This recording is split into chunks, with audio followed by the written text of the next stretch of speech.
গতিকে মই অনুৰোধ জনাম আপোনালোকক আমাৰ মাননীয় মহিলা এইটো ভাৰতীয় ৰাজনৈতিক ইতিহাসত বিৰল ঘটনা আৰু সেইজন ব্যক্তি আপোনালোকৰ এজন প্ৰতিনিধি বাৰে বাৰে কৈছো যে ৰাজনৈতিক নেতা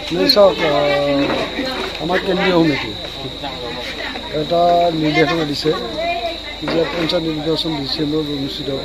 ডিচেম্বৰ যিহেতু অনুষ্ঠিত হ'ব আমাৰ বুথ পৰ্যায়ত আঞ্চলিক পৰ্যায়ত সভা সমিতি অনুষ্ঠিত কৰাৰ কাৰণে কেন্দ্ৰীয় সমিতিয়ে নিৰ্দেশ দিছে আৰু সেই নিৰ্দেশ অনুযায়ী আমি বিভিন্ন পঞ্চায়তত বিভিন্ন আঞ্চলিকত আমি এনেধৰণে সভা সমিতিবিলাক অনুষ্ঠিত কৰিছোঁ। আমাৰ লক্ষ্য পঞ্চায়ত নিৰ্বাচন।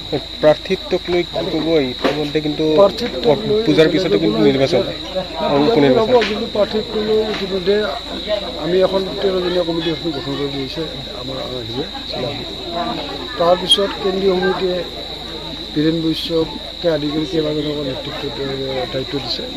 তেওঁলোকে কথা পাতিব, কথা পাতি মই ভাবোঁ ইলেকশ্যন নিৰ্বাচন সম্পন্ন কৰাৰ পিছত তেওঁলোকে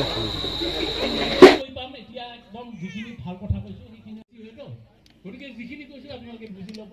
যদি ভাল কৈছো কিবা সেইখিনি গ্ৰহণ কৰিব।